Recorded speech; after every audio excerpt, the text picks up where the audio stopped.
미국의 어느 가난한 시골 마을 학교 선생님에게 음악 수업을 위해서 피아노 한 대가 필요했습니다. 그래서 도네이션을 위해서 여러 군데 편지를 보내게 됩니다. 별 답장이 없었는데 포드 자동차 회장에게 유일하게 답장이 왔습니다. 두근거리는 마음으로 학교 선생님들이 모여서 돈이 도대체 얼마나 들었을까 기대하는 마음으로 주위에서 이렇게 바라보고 있고 음악 선생님인 편지를 뜯었습니다. 그런데 그 안에 $100가 들어 있었습니다. 음악 선생님은 환호했습니다. 선생님들 여기를 보십시오. 그 안에 포드 회장이 $100를 보내주었습니다. 다른 선생님들은 그 소리를 듣고 한 소리를 합니다. 아니, 대기업 회장이라는 작자가 겨우 $100를 보내? 그걸로 피아노를 어떻게 사? 아랑곳하지 않고 음악 선생님은 콧노래를 부르며 $100를 가지고 나가서 땅콩 씨앗을 사왔습니다. 그리고 학교 빈터에 땅콩을 심어 농사를 짓습니다. 매년 땅콩의 수확량이 늘어갔습니다. 몇 년 후에는 그토록 소원하던 피아노를 살 수 있었습니다. 선생님은 그 감격을 가지고 포드 회장에게 감사의 편지를 써서 보냈습니다. 그 편지를 받은 포드 회장의 전달 편지가 왔습니다. 선생님처럼 작은 일에도 감사하고 성실하게 사시는 분이 나의 조국 미국이라는 것이 자랑스럽습니다. 지금까지 많은 사람들이 저에게 기부금을 요청했습니다. 그때마다 조금씩 기부를 하곤 했지만은 대부분 너무나 적다며 투덜거렸습니다. 하지만 선생님은 감사했습니다. 그것으로 땅콩을 수확해 피아노를 마련했다는 소식에 큰 감동을 받았습니다. 여기 $10,000를 보내드립니다. 선생님이 원하시는 좋은 피아노를 구입하시기를 바랍니다. 또한 앞으로 저희의 도움이 필요하시면 언제든지 연락 주십시오.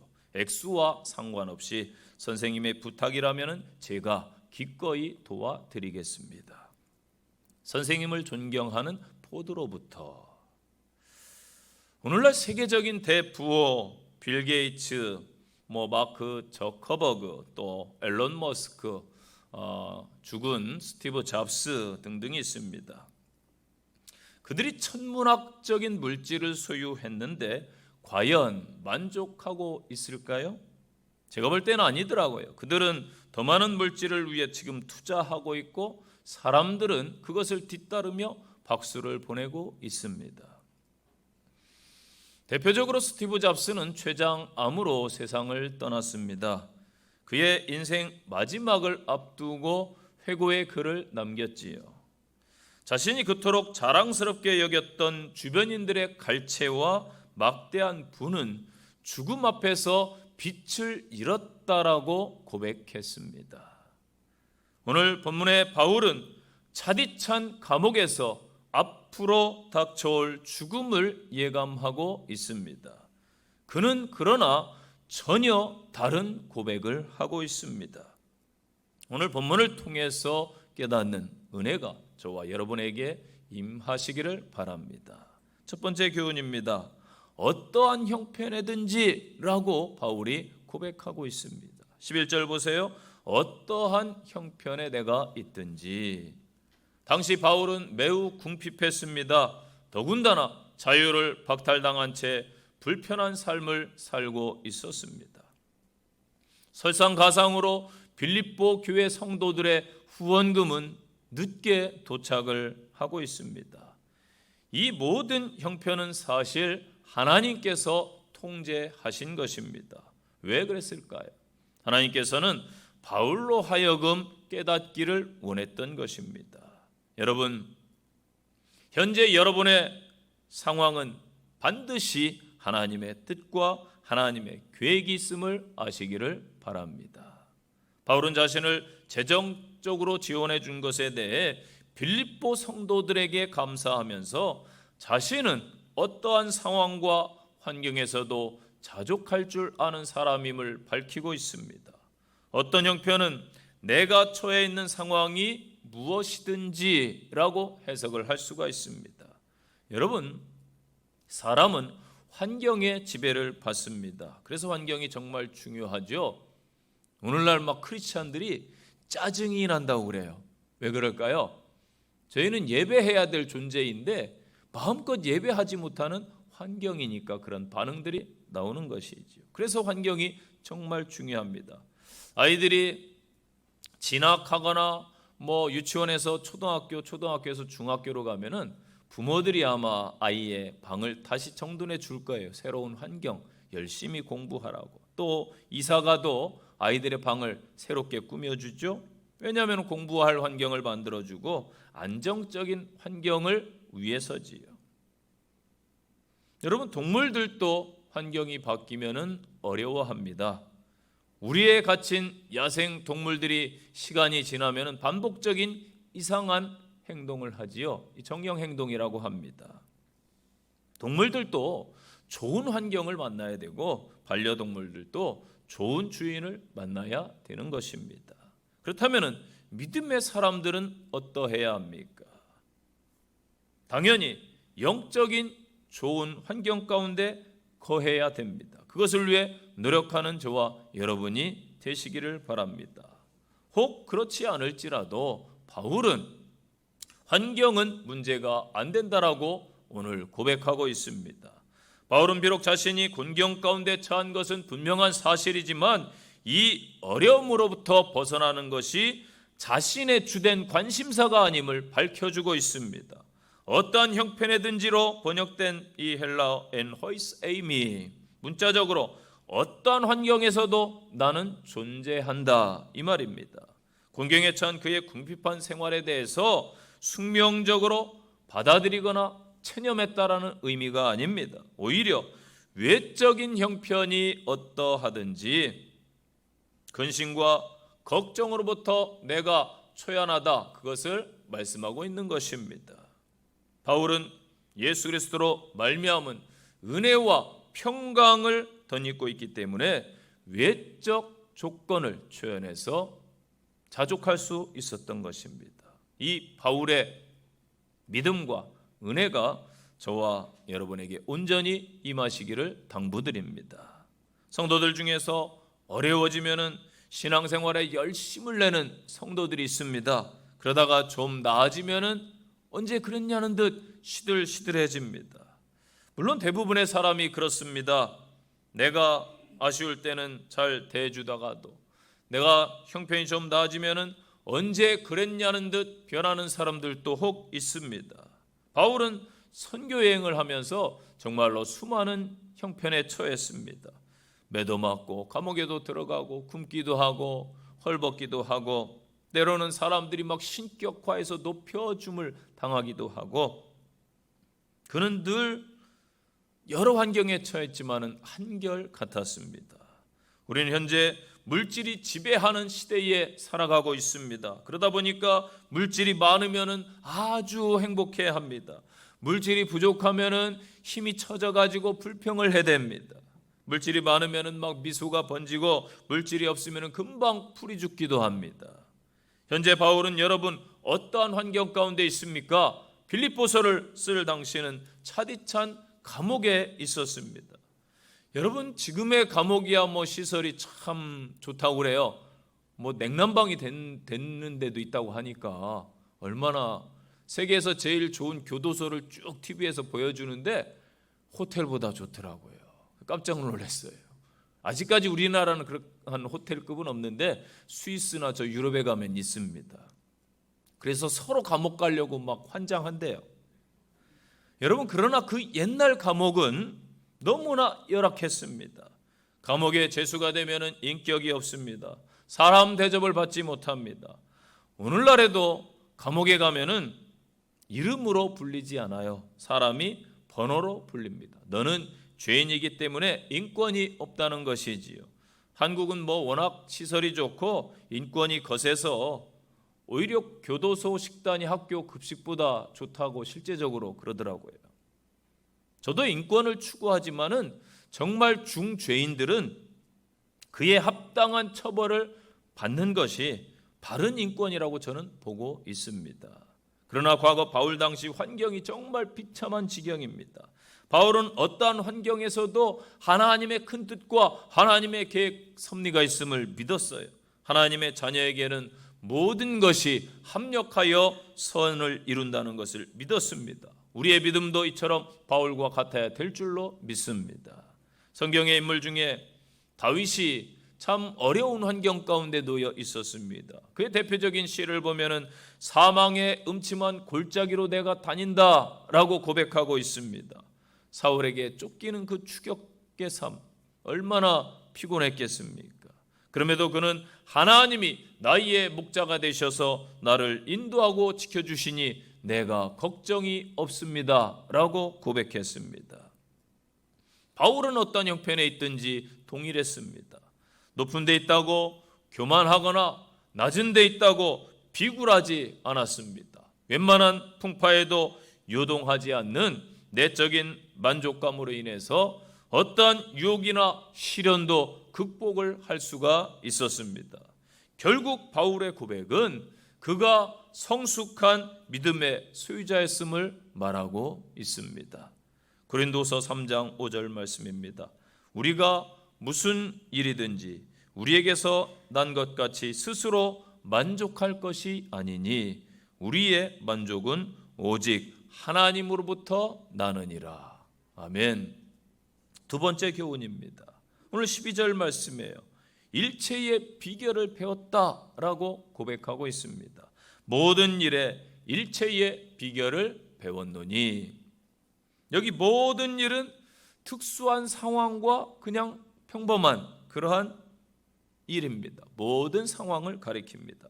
바울은 모든 상황 가운데서 살아계시는 역사하시는 예수 그리스도의 능력을 의지함으로 복음 사역에 매진할 수가 있었던 것이지요. 여기서 이제 비결을 배웠다라고 번역된 그 헬라 단어가 메미에마이라는 그러한 단어입니다. 그런데 신약 성경에서 유일하게 본절에만 이렇게 이제 사용되는 단어예요. 딱 한 번 나옵니다. 그 뜻이 뭐냐면은 하나님이 나에게 비밀을 전수해 주셨다. 네, 음식점에 가면은 뭔가 비법이 있더라고요. 아무나 안 알려줘요. 그런데 하나님께서 바울에게 이 비밀을 전수해 줬다. 저와 여러분도 바울처럼 이 비밀을 전수받은 자인 줄로 믿으시기 바랍니다. 예수를 의지하게 될 때에 어느 순간 하나님이 깨닫게 하시는 거예요. 그래서 11절에 자족하기를 배웠다. 이 자족의 단어가 아우타르케스라는 단어인데 합성어입니다. 자기 자신을 나타내는 아우토스라는 단어와 넉넉하다의 아르케오라는 단어가 합쳐진 거예요. 그래서 자기 스스로 충분히 만족하다, 그러한 의미를 갖고 있습니다. 이 단어가 그 당시에 헬라에서 성행하던 스토아 철학의 모토였습니다. 스스로 만족한다, 인간이 다 할 수 있다, 이게 스토아 철학자들의 모토였어요. 그래서 스토아 철학자들은 자기 의지의 힘으로 환경을 극복하고 어떤 환경도 자기 스스로 감당할 수 있다라고 사람들에게 가르쳤습니다. 그래서 스토아 학파의 자족은 사람이 근거이고, 바울이 말하는 자족의 근거는 그리스도의 능력으로 서로 판이하게 달랐습니다. 사람은 참으로 간사합니다. 정정할게요. 제가 저를 보니까 참 간사합니다. 무슨 만족함이 없더라고요. 자족해야 되는데, 만족해야 되는데 불평 불만이 참 많더라고요. 그릇이 참 적어요. 여러분은 어떠하십니까? 현재 매우 만족한 삶을 누리고 계시나요? 코로나로 인해서 설문조사를 했더니 대한민국의 80% 이상이 그냥 입이 나와가지고 불평 불만, 정부에 대해서, 이 경제 사회에 대해서, 사람들에 대해서 원망을 하고 있다라는 통계가 있더라고요. 심지어 신앙인들조차도 만족하지 못하고 있습니다. 어떻습니까, 여러분? 내가 저 사람보다 더 은사도 가져야 되고, 내가 저 사람보다 더 봉사하고 더 열정을 내야 되고, 물론 좋은 거예요. 그런데 그 열심과 열정, 헌신이 하나님의 영광을 위해서인가? 나를 드러내기 위해서인가? 오늘날 목회자들부터 한번 돌아봐야 되고 오늘날 교회들이, 성도들이 돌아봐야 되는 것입니다. 우리는 오직 예수 그리스도 한 분으로 만족하는 성도들 되시기를 간절히 축복합니다. 바울은 디모데에게 권면했어요. 디모데전서 6장 6절에서 그러나 자족하는 마음이 있으면은 경건에 큰 유익이 있을 것이다. 아멘. 참된 행복이란 사람의 본질이 만족하는 것을 여러분 말하는 거예요. 그렇다면은 물질이 본질이라고 주장하는 유물론자들에게는 물질의 풍요가 만족함을 가져다 준다고 말합니다. 그러나 사람의 본질이 영혼임을 확신하는 크리스찬들은 영혼의 만족이 최대의 행복임을 아시기를 바랍니다. 전도서 5장 10절 기억하세요.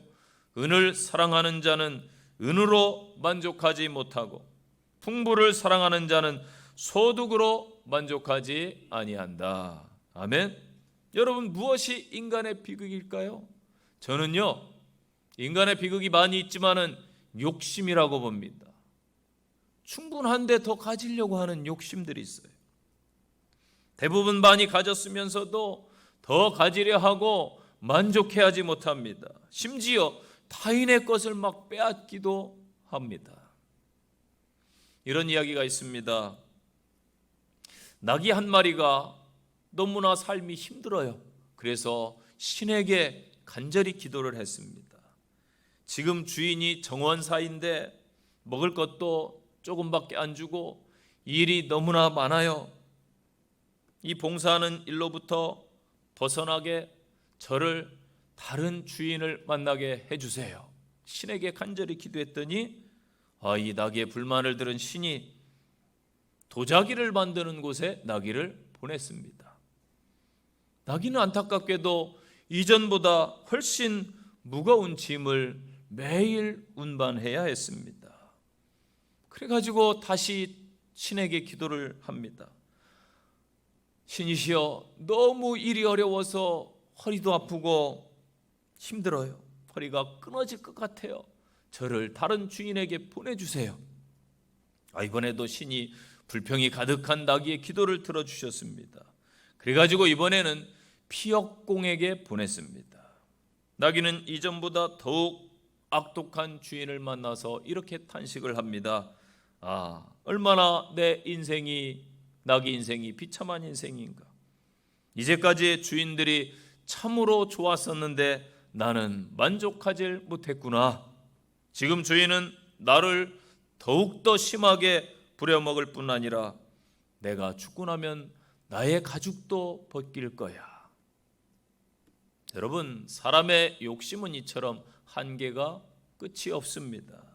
모든 강물이 바다로 흘러들어서 다 채우지 못하듯 눈은 보아도 만족함이 없고요, 입은 먹어도 만족함이 없어요. 귀는 들어도 다 차지 않는다고 합니다. 작은 집이라도 내 집이 있으면 정말 좋겠다라고 생각했 소원이었던 사람이 자기 집을 가지고 나니까 더 큰 집들이 막 눈에 들어온다고 합니다. 경행록에 기록되기를 지족가락이요 무탐지구다라는 말이 있습니다. 뜻을 풀이하면은 족한 것을 알면은 가히 즐거워할 수가 있고 탐하기를 힘쓰면은 근심만 더하느니라, 그런 뜻입니다. 이 자족의 반대말이 무엇일까요? 불만족입니다. 불평, 불만은 여러분 마귀가 가져다 주는 거예요. 이스라엘 백성들이 광야 생활할 때에 이만저만 불편한 것이 아니었습니다. 그러다 보니까 그들이 애굽을 그리워하고 막 하나님을 원망하고 모세를, 지도자인 모세를 대적하기 시작했습니다. 하나님께 막 눈만 뜨면 불평하는 거예요. 여러분, 그 결과가 무엇이었습니까? 우리는 분명히 배워야 돼요. 자족의 감사가 없을 때에 약속의 땅에 그들이 들어가지 못했고 멸망했다라는 사실입니다. 잠언 30장 7절로 9절 말씀을 기억하십시오. 내가 두 가지 일을 주께 구하였사오니 내가 죽기 전에 내게 거절하지 마시옵소서. 곧 헛된 말과 거짓말을 내게서 멀리 하옵시고 나를 가난하게도 마옵시고 부하게도 마옵시고 오직 필요한 양식으로 나를 먹이시옵소서. 혹 내가 배불러서 하나님을 모른다 여호와가 누구냐 할까 하오며 혹 내가 가난하여 도둑질하고 내 하나님의 이름을 욕되게 할까 두렵습니다. 아멘. 사실 사람에게는 누구나 욕심이 있고 욕망이 있지요. 바울도 사람입니다. 그런데 그가 어떻게 자족하는 비결을 배웠을까요? 바로 예수 안에서 죽었기 때문입니다. 죽은 자는 여러분 소유를 탐하지를 않아요. 자존심을 내세우질 않습니다. 죽은 자는 그런 거지요. 바울은 예수 안에 거하기 때문에 자족할 수가 있었습니다. 예를 들어 볼까요? 100만 장자에게 돈 1,000만 원, 2,000만 원이 눈에 들어올까요? 저 같아도 제가 100만 장자라면은 1, 2천 뭐 그냥 줄 것 같아요. 누가 달라고 그러면. 뭐 널린 게 돈이니까 물질이 눈에 안 들어온다라는 것이죠. 은행에 근무하면은 제 친구도 은행에 근무하는 분들이 있었는데 그런 이야기를 하더라고요. 큰 돈을 만지기 때문에 돈이 돈으로 안 보인대요. 자기 돈이 아님에도 불구하고 간이 커진다고 그러더라고요. 그렇다면 여러분이 한번 100만 장자라고 가정을 한번 해보세요. 여러분이 100만 장자라면은 정말 많은 것을 가졌기 때문에 욕심을 안 부릴 겁니다. 그렇지요. 저 같아도 그럴 것 같아요. 별 욕심 없을 것 같아요. 자, 실제 현실로 돌아옵시다. 100만 장자가 날아가 버렸어요. 지금 날아가고 있어요. 현실로 돌아왔어요. 여러분은 하나님의 자녀입니까? 아닙니까? 자녀지요. 예, 자녀라고 하시는 분들 요즘 잘 아멘을 안 해서 고개를 끄덕여 주십시오. 예, 다들 끄덕끄덕 하셨습니다. 하나님의 자녀입니다. 저도 하나님의 자녀고 여러분도 가정에서 예배드리는 성도님들도 분명히 하나님의 자녀입니다. 이 세상 만물이 다 아버지 것인데 뭐가 탐나고 뭐가 갖고 싶고 뭐가 부럽습니까? 아직도 내 안에 이 탐욕들이 있다고 하면은 죄송하지만 진짜 아버지가 하나님이 아닌 거예요. 내가 하나님의 자녀가 덜 된 겁니다, 여러분. 기억하세요. 우리가 신앙인이라면은 바울이 믿는 하나님과 저희가 믿는 하나님은 절대 다르지 않아요. 다를 수가 없어요. 그렇다면은 바울의 믿음을 고백하십시오. 저도 일체의 비결을 배웠습니다. 바울처럼 어떤 상황과 환경에서도 하나님이 저와 함께 하심을 굳게 믿습니다 라고 고백하시기를 바랍니다. 내가 하나님을 내 삶의 주인 되시는 주님을 전적으로 신뢰합니다. 이렇게 고백하는 믿음의 성도들이 되시기를 간절히 축복합니다. 세 번째 교훈입니다. 내게 능력 주시는 자가 있기 때문입니다. 13절 보세요. 잘 아시는 말씀, 기독교인들이 제일 선호하는 구절이라고 하더라고요. 내게 능력 주시는 자 안에서 모든 것을 할 수 있느니라. 아멘. 이걸 정확하게 원문으로 풀면 이러한 뜻이 됩니다. 나를 강하게 하시는 분 안에서 나는 모든 것을 이겨낼 수 있습니다. 아멘. 조금 상황이 다르죠? 우리는 뭔가 다 내가 얻는 것으로 이 말씀을 해석하는데 바울 사도는 초대교회 성도들에게 이 핍박과 어려움을 능히 이길 수 있다라고 해석을 하는 거예요. 얼마나 우리들이 못됐어요. 성경 말씀을 가지고 그렇게 적용을 하잖아요. 바울은 주님을 통하여 자신은 모든 것을 할 수 있는 자임을 밝히고 있어요. 바로 자신의 힘이나 자신의 능력으로 모든 환경에 적응해 나간 것이 아니라 배후에서 역사하시는 하나님의 능력으로 이것이 가능했음을 밝혀주고 있습니다. 일례로 바울이 고린도에서요, 유대인들에게 막 공격을 받아서 괴로울 때가 있었어요. 그때에 주님이 말씀을 하고 계시죠. 사도행전 18장 9절로 10절에서 이렇게 말씀하셨어요. 두려워 말며 잠잠하지 말고 말하라. 내가 너와 함께 있음에 아무 사람도 너를 대적하여 너를 해롭게 할 자가 없을 것이다. 아멘. 친히 주님이 주신 말씀입니다. 성도는 세상 사람과 달라요. 하나님이 택하신 사람입니다. 특별히 구원받은 사람. 그래서 세상에 살지만 세상의 능력, 세상의 것이 아니라 하늘의 능력을 가진 어마어마한 사람들입니다. 여러분은 그것을 스스로 느끼고 자부심을 가지고 신앙생활하고 계신가요? 제가 가끔씩 손님이 오시면은 이 코로나 시국이기 때문에 그래도 넓고 깨끗한 식당으로 모시려고 합니다. 저도 같이 식사해야 되기 때문에. 그래서 여기 가까운 타임스퀘어에 가게 됩니다. 어느 날 어느 중국 식당에 갔더니 유명한 식당이라고 그러더라고요. 큰 글씨로, 정말 큰 글씨로 이렇게 써놨어요. 면부심. 이게 한글이야 뭐야, 한문이야. 예, 저도 처음에 한참 생각했어요. 지금 세대, MZ세대는 금방 안다고 그러는데 뭐지? 눈빛 보면 알아요. 저는 알아차린 분도 있고 못 알아차린 분도 계시네요.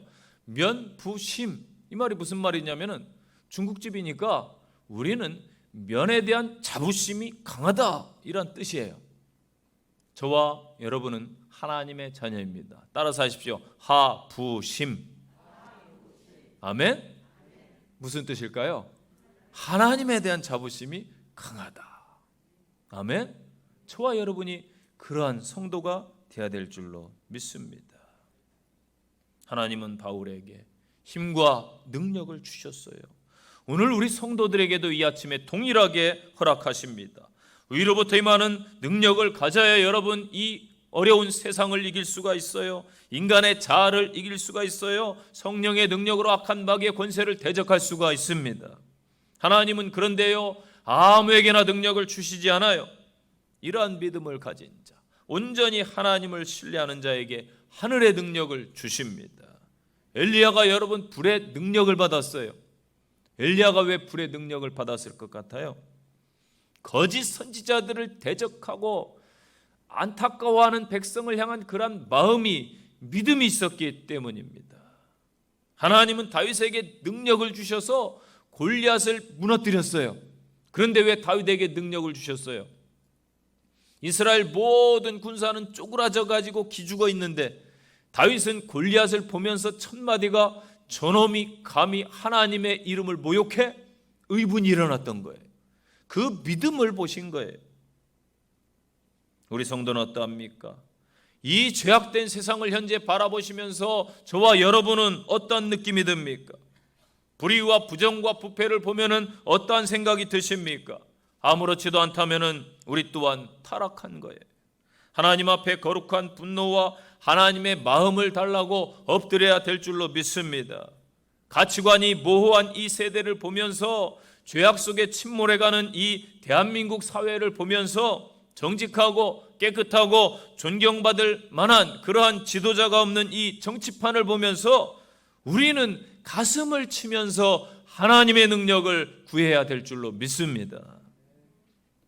로마 황제 아우구스티누스는 이런 말을 했습니다. 신은 불가능한 일을 명하지 않는다. 신은 명할 때 내가 할 수 있는 일을 하도록 초대하고 내가 할 수 없는 일에는 해낼 수 있도록 도움을 주신다. 디모데후서 1장 7절입니다. 하나님이 우리에게 주신 것은 두려워하는 마음이 아니에요. 오직 능력과 사랑과 절제하는 마음이니. 아멘.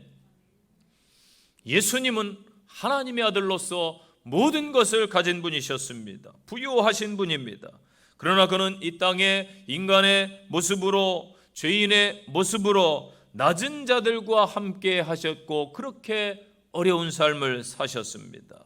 그래서 예수님은 머리 둘 곳도 없으셨다라고 성경은 기록해 놓고 있습니다. 그런데 어느 날 교회를 보세요. 제가 어느 날 큰 교회 가가지고 그래도 기념으로 사진을 남기려고 했는데 너무 교회가 커가지고 사진 앵글에 잡히지가 않아요. 어떤 목회자들은 너무 부합니다. 그런 교회는요, 부족함이 없기 때문에 하나님도요, 물신으로 해결하라고 능력을 부어주시지 않을 겁니다. 겉보기는 화려해도 속은 빈 껍데기요, 영적으로 메마른 막대기에 불과한 교회들이 얼마나 많습니까? 우리는 주님이 함께 하시지 아니하면은 빈 껍데기일 뿐입니다. 아무것도 아니에요. 진짜 만족하는 삶은 그래서 예수 안에 거하는 자가 누리는 복입니다. 참 만족은 교회 다닌다고 해서 다 누리는 것이 아닙니다. 초대교회 수많은 전도자가 있었지만은 바울이 그 하늘의 비결을 누렸습니다. 하나님이 부어주시는 하늘의 은총을 맛보았습니다. 저와 여러분이 이 마지막 악한 세대 가운데서 참 만족의 가치를 하나님으로부터 부어주심으로 누리는 자들이 되시기를 간절히 축원드립니다. 성도 여러분, 하나님께서는요, 지금도 이 땅의 성도들에게 능력을 부어주시기를 원하고 계세요. 그렇다면은 하나님께서 왜 바울에게 능력을 부어주셨을까요? 그것은 바울의 삶에 대한 다음의 자세 때문입니다. 이건 성경을 통해 읽을 수가 있어요. 사도행전 20장 23절 보면 그는 예루살렘에 들어가면서 결박과 환난을 당할 줄 알았지만은 예수의 사명 때문에 들어가게 됩니다. 난 빌립보서 1장 20절에서 보면은 살든지 죽든지 내 몸에서 그리스도가 존귀케 되려 하나니 이는 이제 내가 사는 것이 그리스도니 죽는 것도 유익함이라 라고 고백했기 때문입니다. 여러분, 이러한 담대한 고백이 저와 여러분에게도 있어야 됩니다. 바라기는 바울처럼 저와 여러분이 하나님의 능력을 힘입어 그 능력을 고백해서 그 안에서 승리하시기를 바랍니다. 그러나 이러한 능력은요, 오직 예수님께 붙들리는 것을 자기 인생의 목표로 삼는 자에게만 허락된다라는 사실입니다. 저와 여러분이 그러한 사명자가 되시기를 간절히 축원드립니다. 결론의 말씀입니다. 오늘 바울 사도는 어떠한 환경 처지에서도 만족한다라고 고백을 했습니다. 바울의 만족은 여러분 그러나 기억하세요, 단번에 이루어진 것이 아닙니다. 하나님께서 인도하시고 허락하시는 상황들과 본인이 사명에 사로잡혀 선택한 어려운 환경에 적응하면서 배운 것입니다. 바울 역시 크고 작은 일, 이런저런 형편에 처하면서 때로는 낙심하고 때로는 실패하고 때로는 불평과 원망을 했을 것입니다. 사람이니까. 이러면서 깨닫고 바로잡아가는 과정을 거쳤을 거예요. 바울도 오랜 시간 많은 경험을 통해서 만족함을 깨달은 것입니다. 성도들의 신앙은 다 제각각이지요. 더 좋은 믿음의 성도도 계시고 좀 부족한 성도들도 있습니다. 이 코로나 환경에서도 의연한 성도가 있고 걱정하는 성도들도 있을 것입니다. 오리넬 크레인의 기도문 주여 서두르지 않게 하소서입니다. 주여 마음의 평화를 주시사 물결처럼 요동하는 나의 가슴을 잔잔케 하소서. 주여 매일의 복잡한 생활 속에서도 높은 산을 바라보며 침묵을 배우게 하소서. 깊은 감옥 속에 바울과 함께 계셨던 하나님께서 저와 여러분의 하나님이십니다. 우리 또한 신앙의 선배 바울처럼 우리를 위해 친히 십자가 지시고 목숨까지 내어주신 주 예수 그리스도 안에서 만족합니다 라고 고백하셔서 현재의 모든 상황에서 승리하시기를 간절히 축원드립니다. 기도하겠습니다.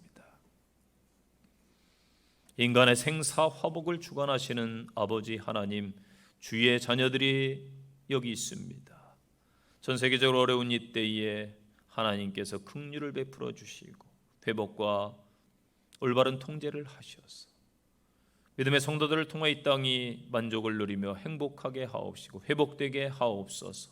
세상으로 파송됩니다. 험한 세상 믿음으로 이기는 성도들 되게 하옵소서. 주 예수님 이름으로 기도합니다. 아멘.